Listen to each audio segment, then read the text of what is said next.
पापा, गल्ले की चाबी मुझे दे दीजिए। ग्राहक आते हैं तो हिसाब करना पड़ता है और आपसे रोज़ रोज़ पैसे लेना अच्छा नहीं लगता है। मैं भी 2 बच्चों का पिता हूँ, अब बड़ा हो गया हूँ। आप तो दुकान पर आते नहीं हैं, बस गल्ले में ताला लगा कर रख आते हैं और रोज़ मंगवा लेते हैं। उसमें कितना नफ़ा आता है मुझे तो पता ही नहीं चलता है। रमाकांत जी का बड़ा बेटा रमन कहता है। बड़े भाई को देख छोटा बेटा नमन भी कहता है, पापा क्या आपको हम पर विश्वास नहीं है क्या? हम कौन से रुपए अपनी जेब में भर लेंगे? अब दिन रात भैया के साथ मैं भी दुकान पर लगा रहता हूँ। लोग बातें बनाने लगे हैं कि आपको अपने ही खून पर विश्वास नहीं है। रमाकांत जी दोनों बेटों की बात सुनते हैं और रुपयों का गल्ला अपने साथ कमरे में ले जाते हैं और कमरा बंद कर लेते हैं। देखिए भैया, पापा को कितना भी सुना दो, इन्हें कोई फर्क नहीं पड़ता है। मोटी चमड़ी के हो गए हैं। मम्मी के जाने के बाद ज़्यादा ही शक करने लगे हैं। हमारी तो कोई इज्जत ही नहीं है। नमन झल्ला कर बोला। नमन तू परेशान मत हो, मैं कोई ना कोई इंतज़ाम करता हूँ। आखिर अब हमारा भी घर परिवार है और हम पापा से हर महीने पैसे मांगते हुए अच्छे थोड़ी लगते हैं। हमें भी हाथ फैलाना अखरता है। मैंने और तेरी भाभी ने एक योजना बनाई है, मैं जल्दी ही तुझे बताऊंगा। और रमन भी कमरे में चला जाता है। दोनों की पत्नियां खाना बना लेती हैं और रमाकांत जी भी खाने के लिए बैठ जाते हैं। उन्होंने खाना देखा तो फिर बोले, नमिता बहू, आज मूंग की छिलके की दाल क्यों नहीं बनाई? मैं रोज़ रात का खाना उसी से खाता हूँ। मुझे वो दाल जल्दी से पच भी जाती है। तभी छोटी बहू रंजना सामने रोटी रख देती है। बहू, ये रोटी में थोड़ा सा ही घी लगा है। कितनी बार कहा है, मुझे अच्छा घी खाने की आदत रही है। घी लगाने से रोटी नरम पड़ जाती है, दांतों से चबाने में आसानी होती है। पापा, एक तो आपकी बहू ने गर्मी में खाना बनाया है, अब जैसा बन गया है खा लीजिए, इतना क्यों परेशान कर रहे हो? रमन ने बैठते हुए कहा। तभी नमन भी बोलता है, और क्या, आपकी जितनी सेवा हमारी पत्नियां कर रही हैं उतनी तो किसी और की नहीं होती होगी। आपको सब सिर पर बैठा कर रखते हैं तो आपके ज़्यादा ही नखरे हो गए हैं। उसने भी फटकार लगाई। रमाकांत जी से ये सब सहन नहीं हुआ। वो चुपचाप खाना छोड़कर अपने कमरे में आ गए। पीछे से बहू नमिता की आवाज़ आती है, अब कोई बच्चे हैं जो मना कर लाएं? इतनी उम्र हो गई है फिर भी समझ नहीं है। जो जो पापा की उम्र बढ़ रही है वैसे वैसे नखरे भी बढ़ रहे हैं। अब घर बार संभालें या आपके पापा के नखरे उठाएं? ये तो हमारे बच्चों से भी ज़्यादा परेशान करते हैं। रमाकांत जी कड़वे घूंट पीकर रह जाते हैं। आज तो उनका कलेजा छलनी हो गया। बेटे तो बेटे, बहुएं भी कड़वा बोल देती हैं।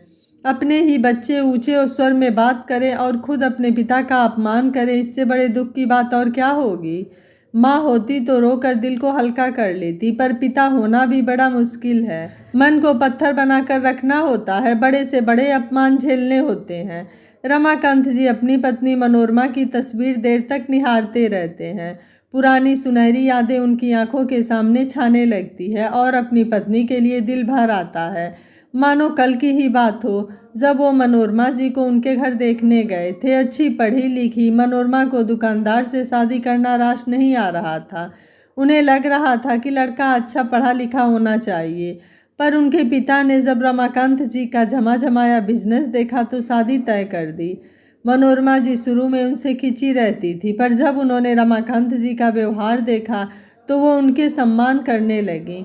वो बहुत ही सरल स्वभाव के निकले, अपनी माँ और पत्नी को पूरी इज्जत करते, कभी तेज आवाज़ में नहीं बोलते। उनके पिता के जाने के बाद जब जायदाद का बंटवारा हुआ, रमाकांत जी मन के सीधे और भोले थे। दोनों छोटे भाइयों ने उनसे ज़्यादा जायदाद हड़प ली, पर वो कभी गुस्सा नहीं हुए। वे यही कहते रहे कि कोई बात नहीं, छोटे हैं, ज़्यादा ले लिया तो कुछ घाटा नहीं हो जाएगा, और उनके प्रति प्यार कम नहीं हुआ।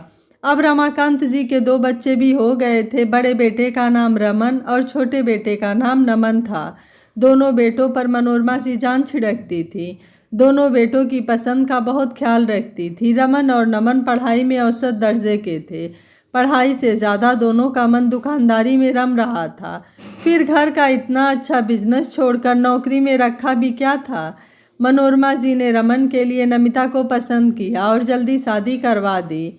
नमिता बहुत ज़्यादा खर्चीली थी। उसे लगता था घर में कुछ कमी नहीं है, घर की ही दुकान है तो राशन पानी की क्या चिंता करना। मनोरमा जी उसे समझाती थी कि दुकान चाहे घर की हो पर खर्चा तो होता ही है, माल मुफ्त में नहीं आता है और दुकानदारी में हमेशा नफा नहीं होता है, कभी कभी नुकसान भी उठाना पड़ता है। पर नमिता को ये बातें समझ ही नहीं आती थी। रमन के बाद नमन की शादी की, पर रंजना भी बड़ी मोहफट आई थी। वो छोटे और बड़ों का ज़रा भी लिहाज नहीं करती थी, तो मनोरमा जी उसके आगे कमी बोलती थी।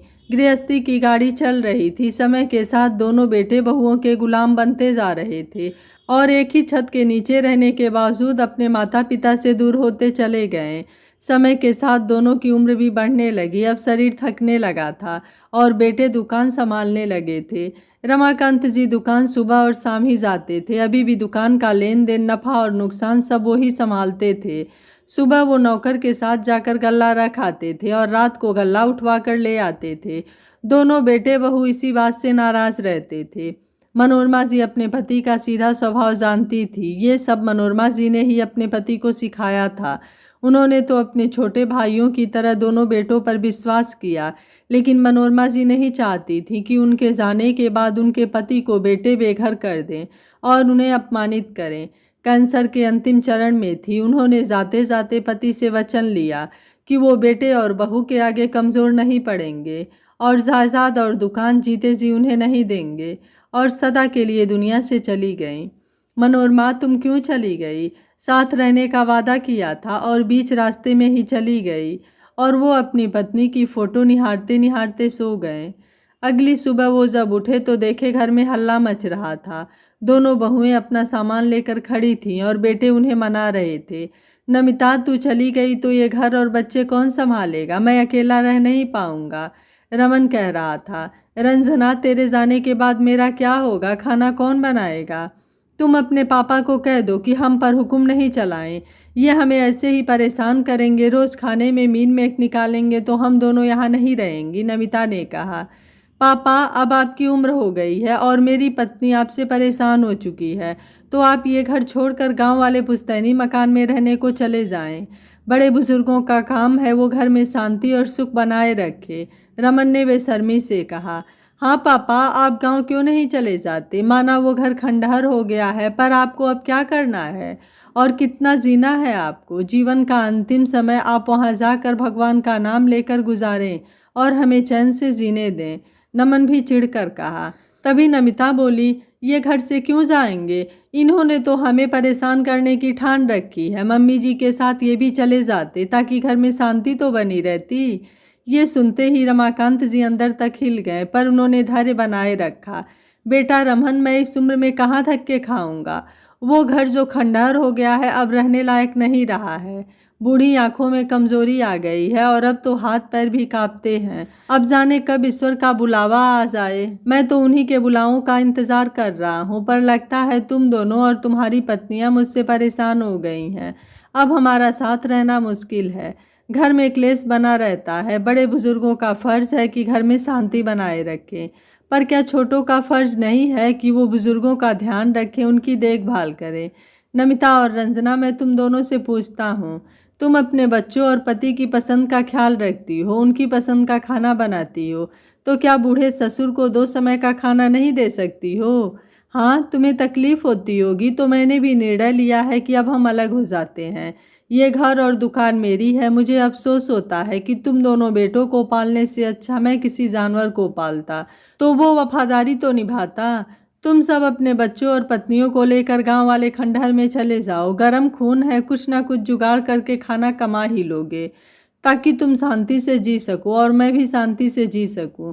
अब रोज रोज के ताने बर्दाश्त नहीं होते हैं। जिसके घर की छत के नीचे तुम सबको आसरा मिला है, तुम उसी जन्मदाता और पालनकर्ता का अपमान कर रहे हो।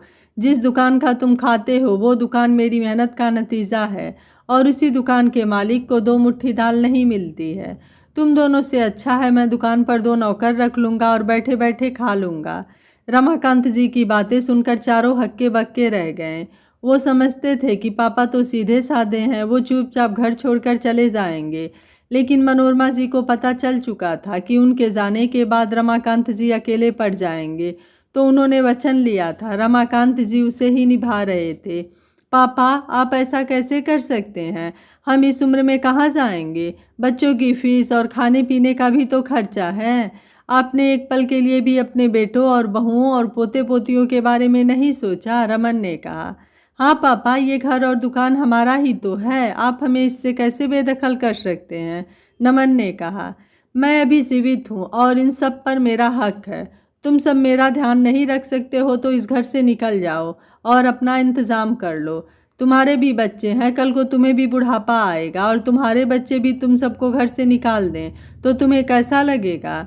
माता पिता बच्चों को पालने में खुद खर्च हो जाते हैं और उन्हें बुढ़ापे में 2 समय की रोटी भी खरी खोटी सुना कर देंगे तो उनके दिल पर क्या गुजरेगी? मेरी जगह तुम अपने आप को देखो, क्या तुम सब भी मेरे जैसा ही बुढ़ापा चाहते हो? मैंने और मनोरमा ने ये सपनों का घर बनाया था, इसे ऐसे कैसे छोड़कर चला जाऊं? यहाँ के कोने कोने में मेरी मनोरमा बसती है। तुम सब ने कितनी आसानी से कह दिया कि यहाँ से चले जाओ। मेरे मन की पीड़ा और दुख का तुम्हें अंदाज़ा भी नहीं है। रमन और नमन की आंखें खुल गईं। नमिता और रंजना को भी अपने व्यवहार पर शर्मिंदगी महसूस हुई। दोनों बेटों और बहुओं ने उनसे माफ़ी मांग ली और घर में रहने देने की अनुमति मांगी। रमाकांत जी मन के सीधे थे, उन्होंने उन्हें माफ़ कर दिया, पर यह भी चेतावनी दी कि अगर दोनों बेटों बहुएं मिलकर उनका ख्याल नहीं रख सकते हैं तो वो घर छोड़कर कभी भी जा सकते हैं। रमन, नमन, नमिता और रंजना को अपनी गलती समझ में आ गई थी। अब वो सब मिलकर रमाकांत जी का अच्छे से ध्यान रखने लगे। रमाकांत जी रोज अपनी पत्नी को याद करते और मन ही मन उसे धन्यवाद देते, क्योंकि उन्होंने ही उनको मजबूत बनाया था। हर बड़ी बीमारी को जड़ से खत्म करने के लिए कड़वा टॉनिक लेना पड़ता है, वैसे ही कभी कभी बच्चों की अक्ल भी ठिकाने लाने के लिए माता पिता को कठोर फैसला लेना पड़ता है। आशा है यह कहानी आपको जरूर पसंद आई होगी। वीडियो पसंद आया है तो वीडियो को लाइक, शेयर एंड चैनल को सब्सक्राइब कर लीजिएगा। Thank you for watching. मिलते हैं अगली कहानी में।